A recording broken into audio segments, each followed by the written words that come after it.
Hi everyone, Dan back with another video. Today I'm going to be talking about some Korean War gear, a little short history of the Korean War, and then we're going to take a look at the Korean War field ration, the RCI, the Ration Combat Individual.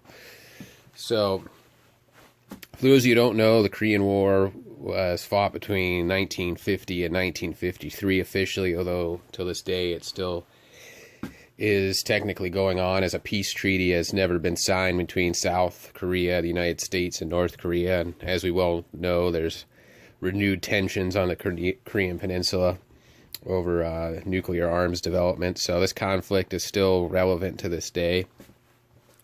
The Korean War was really the first flashpoint of the greater overall conflict of the Cold War, which really began right as World War II was ending, as Japan was starting to lose the war and was losing more and more territory, as well as the Axis forces in Europe, Nazi Germany, Italy, and some of the smaller puppet states of the Third Reich.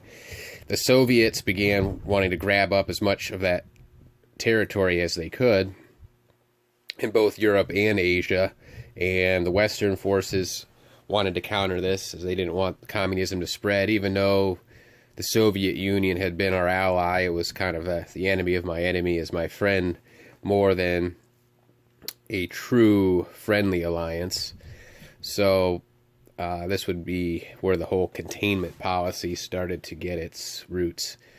So Korea would ultimately be divided between the North and South, the South being occupied by the United States and other UN forces, forming a democratic capitalist government, and the North would be supported by communist China and the Soviet Union, forming a communist dictatorship.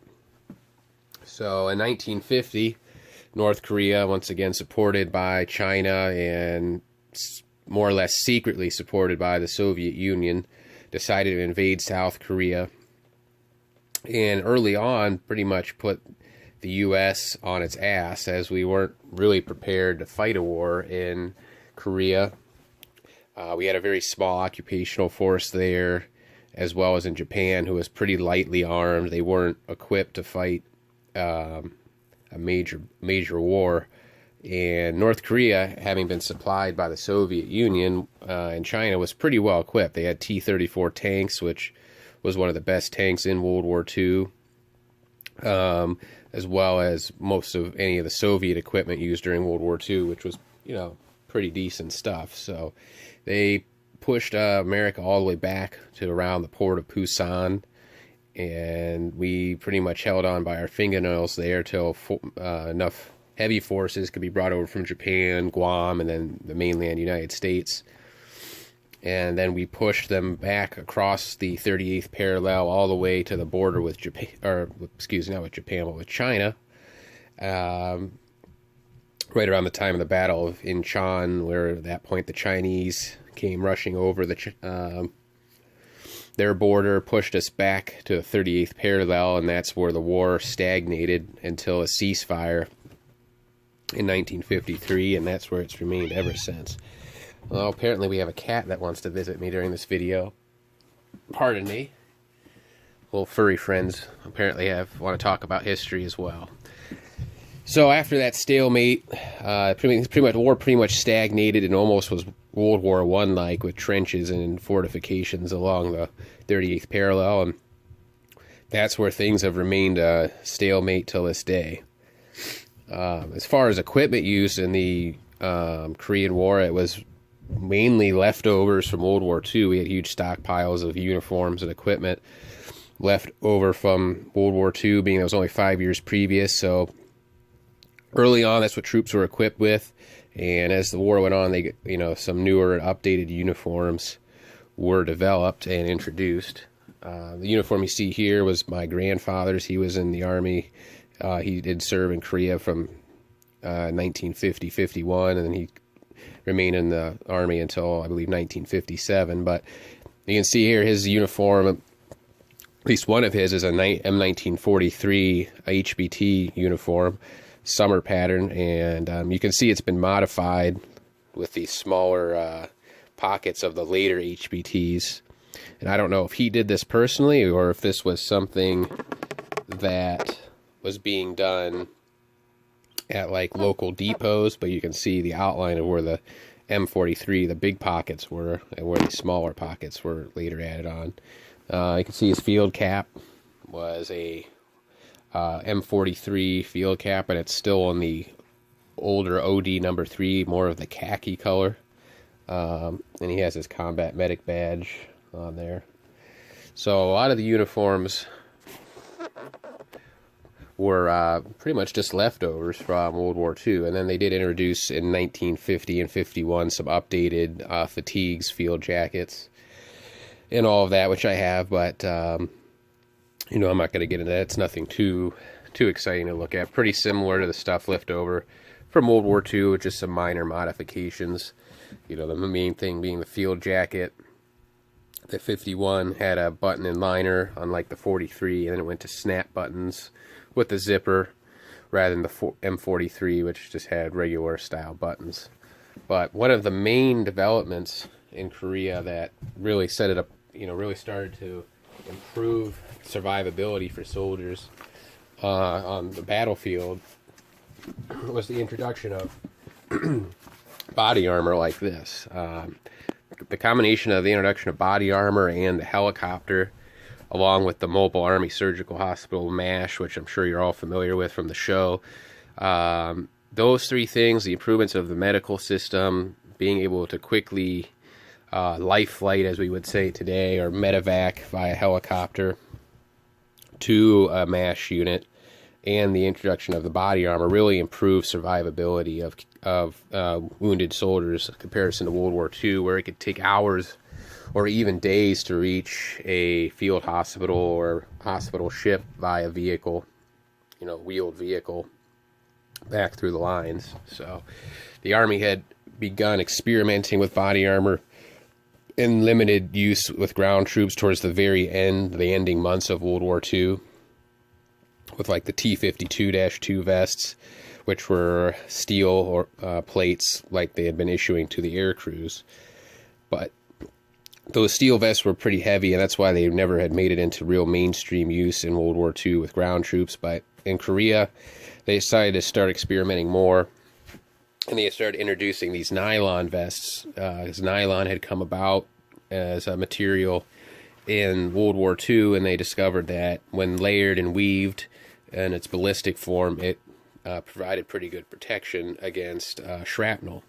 And that's what these vests were designed to do, was primarily protect against shrapnel, because in their studies they had found that, you know, at least 75% of most combat casualties were as a result of fragmentation weapons, grenades, artillery shells, mortars, landmines.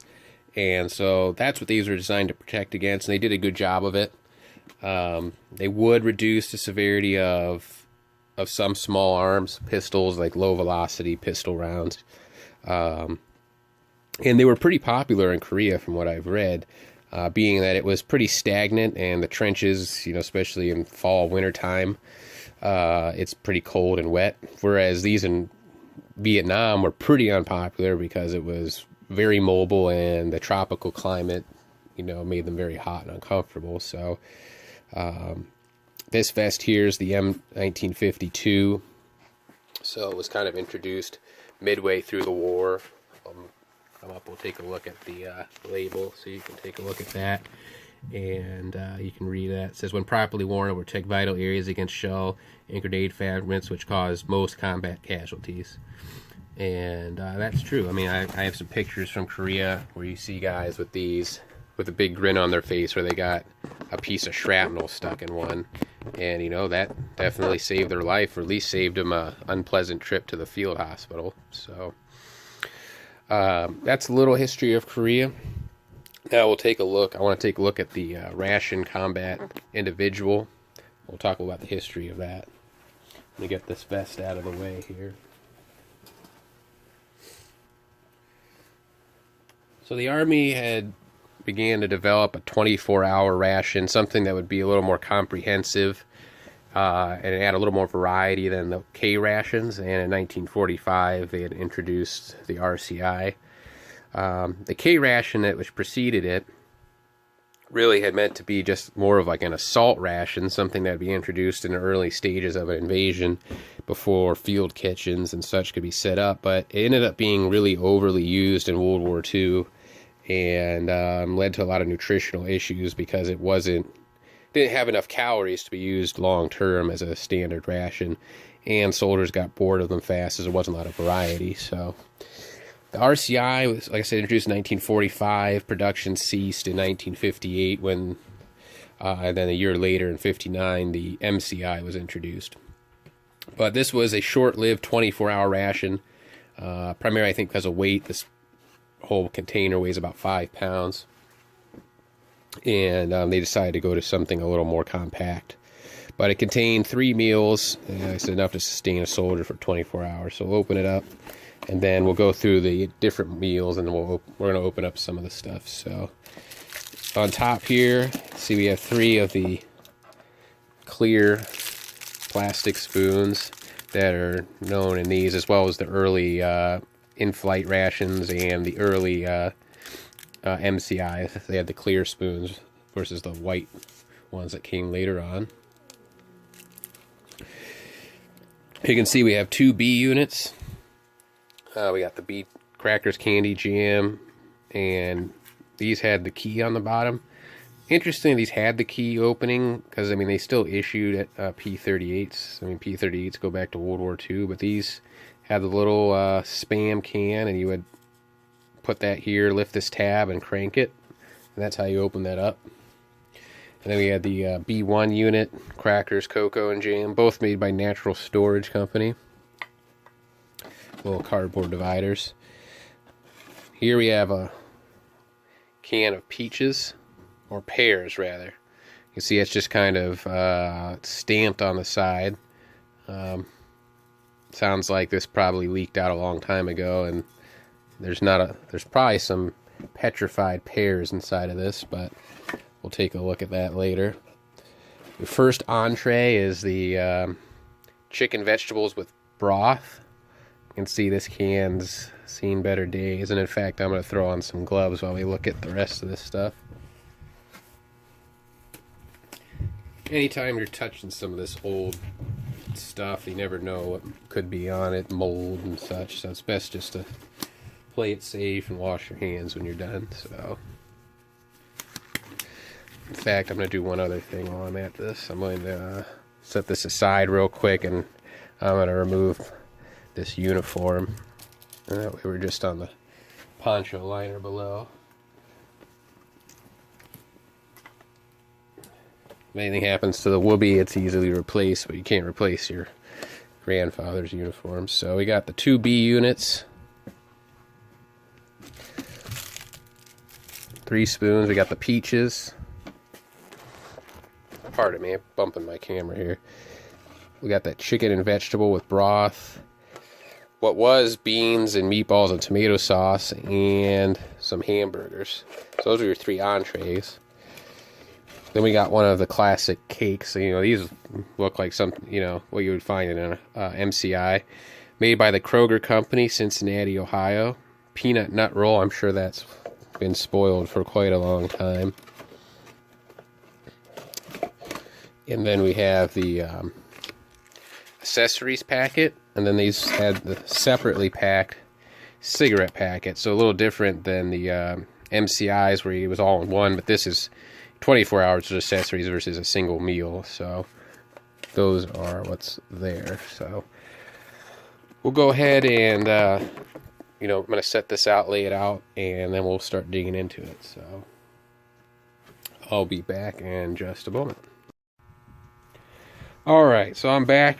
Got some gloves. I could put on a mask, and so none of these entrees to me are really very breakfast-like. So I just picked the hamburgers, the pears, and we'll take a look at the accessory packet. I'm going to leave the B2 unit intact for now, but let's take a look at these hamburgers. So normally you'd open these from the bottom. I noticed with this that, well, you can see the bottom of this is already pretty well gone, and there's some petrified burgers inside there, so we'll see if we can get those out of there. Maybe we can trim some of this rust off of here with this P38 and see if we can get what remnants are off the bottom. Yeah, it's pretty gnarly. This looks like rusted hockey pucks.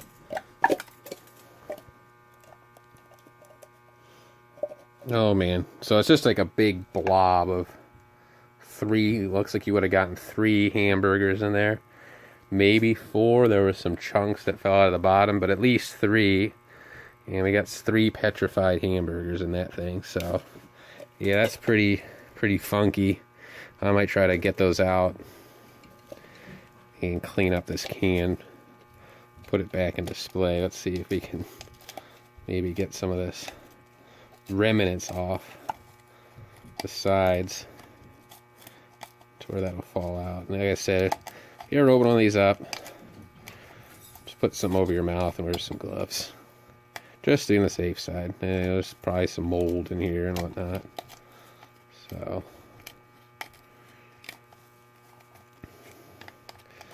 we got about looking like using a P30 on some rust. I don't think I'll be using this one to open anything else edible going forward, but yeah, look at that doozy. That's you can see I mean, those might have been good at some point in time. I can't say I've ever had canned hamburgers myself, but if you're hungry out in the field when those were fresh, you know, back in 1955 when this was made, those were probably pretty good. So that's well, that's our entree for breakfast. Looks pretty yummy. So next thing we'll take a look at here, well, I don't even know. I might just leave this closed. I think all we're going to find in here is a black petrified blob of what was pears. So I'm just going to leave that alone, to be honest. I'm going to probably clean this can up a little bit. We'll put it back in the box. There's no liquid left, so I don't think any more damage has come to the can. Interesting, I don't really see a point where it burst, but somewhere it had to have leaked because the juices are gone. So we'll take a look at the accessory packet. We'll see what's included in there. I'm going to slit this open real quick.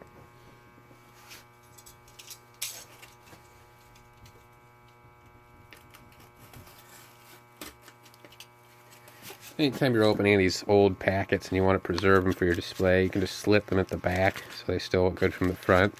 And that way you can kind of reach inside carefully and remove the contents, and then you can re-add them in later. So you can see it looks like maybe some of the stuff has gotten to this.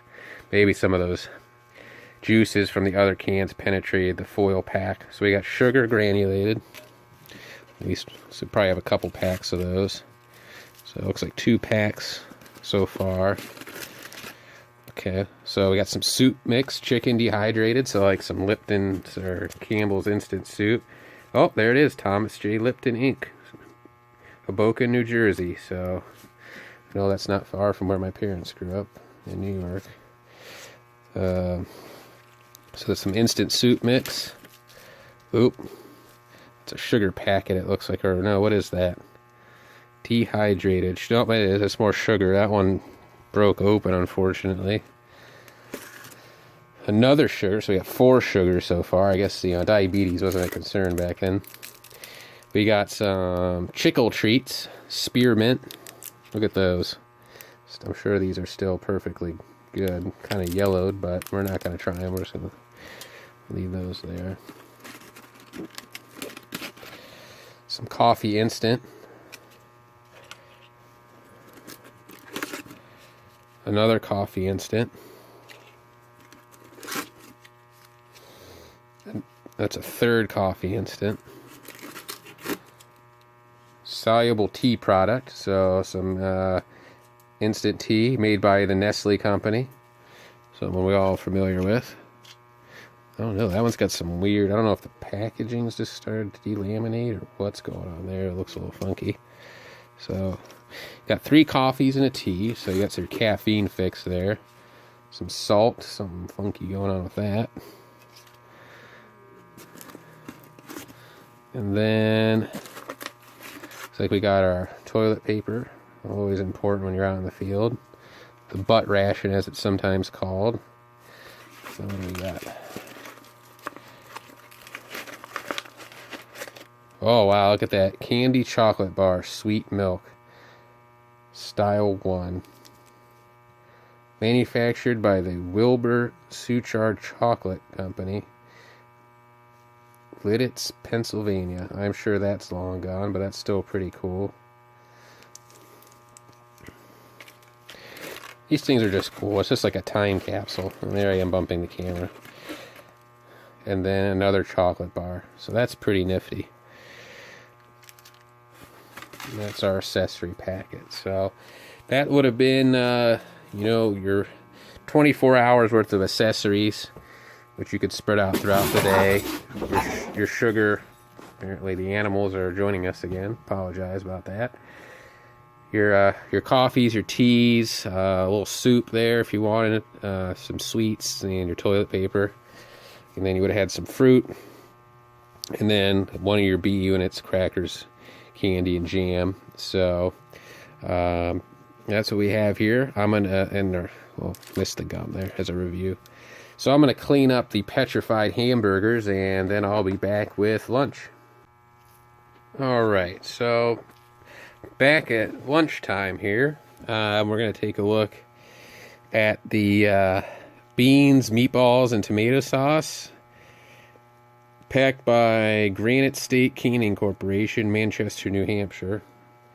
And yeah, you can see this can at one point in time was under pressure. I do believe it's well burst by now, but we're going to open this up from the bottom and see if we can get that whatever acidic contents remain out of here.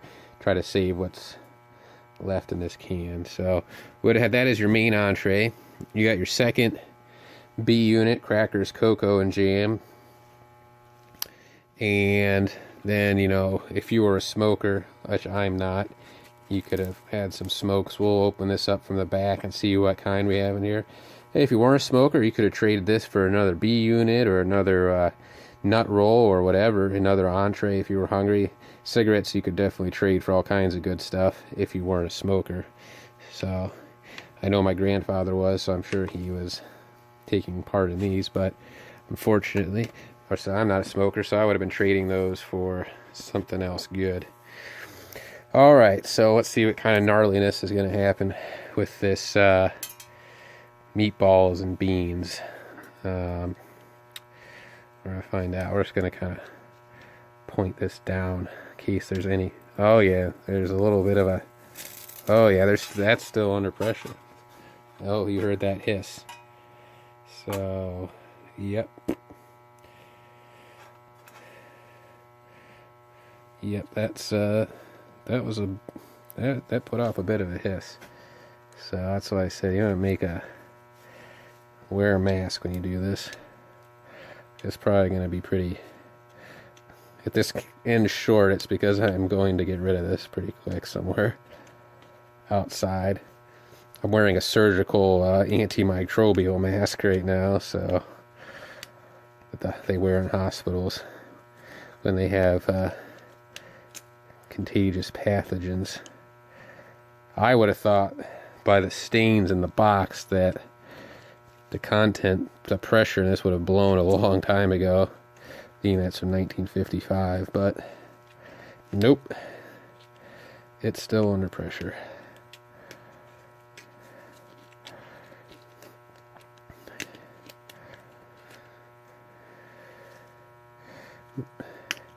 I'm not getting any weird odor. I'm sure there is with these surgical masks.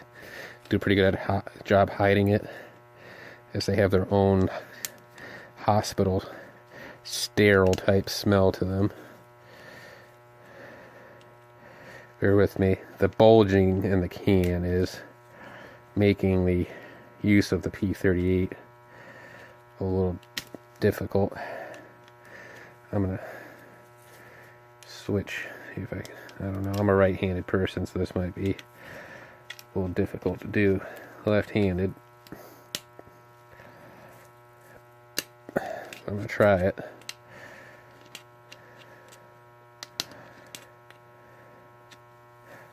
to see if I can start.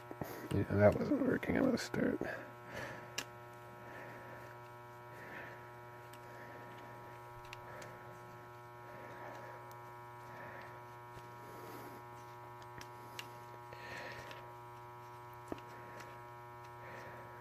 These things certainly weren't easy to open, especially if you were hungry and short of time with these little can openers. Well, they definitely were a lot easier when the can was in normal conditions.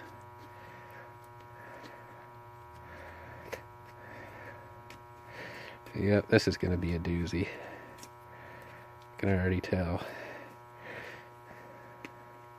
I'm just amazed that this still had pressure and liquid content to it.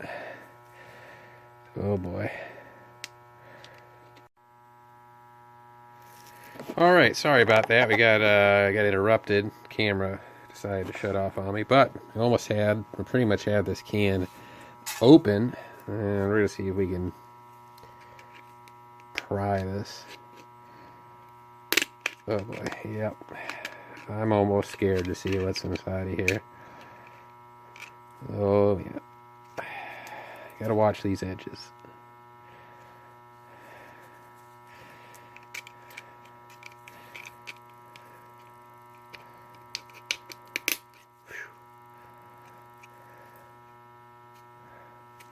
Oh yeah, that looks pretty special. Get this MRE spoon and oh yeah, yep. Like I said, I'm sure this smells lovely. Thankfully, the surgical mask is doing a pretty good job of hiding any weird smells. I mean, I'm sure back in the 50s, these beans and meatballs were pretty great, but those are looking a little weird. I mean, they definitely spoiled years ago, so I don't even want to put them on the tray. I think I'm going to figure out how to get these out of here at a later time, and we'll wash this can and preserve it. But yeah, so there's the beans and meatballs. I'm going to put these off somewhere, so bear with me a minute.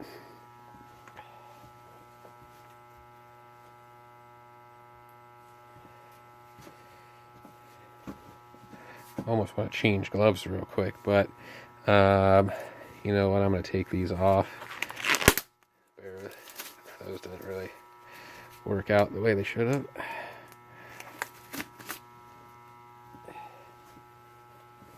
We'll dispose of those with the beans, and before we run out of time here, we'll take a look at the cigarette packet. So I'm going to open this up real quick.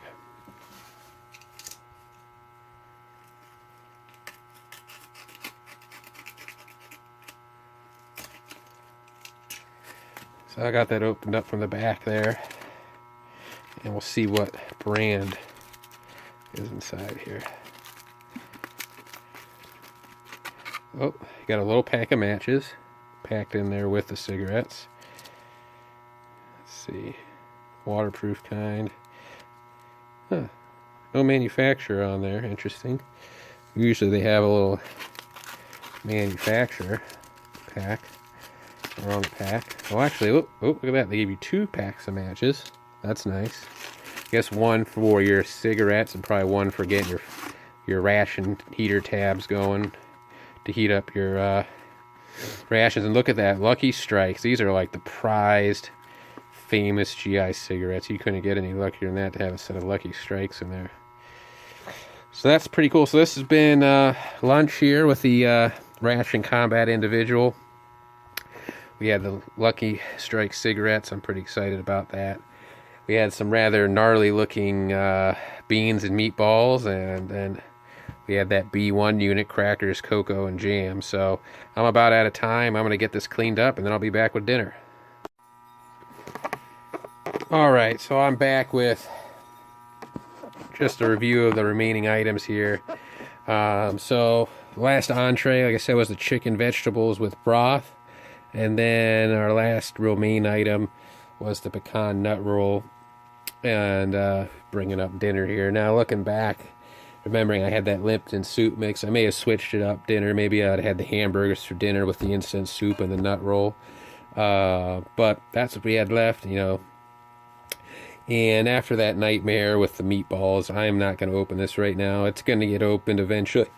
Maybe we'll do that in a separate short little video, but I only want one rancid can of food to clean out tonight. So that's been my little review of the Ration Combat Individual, America's first 24-hour ration, produced from 1945 to 1958.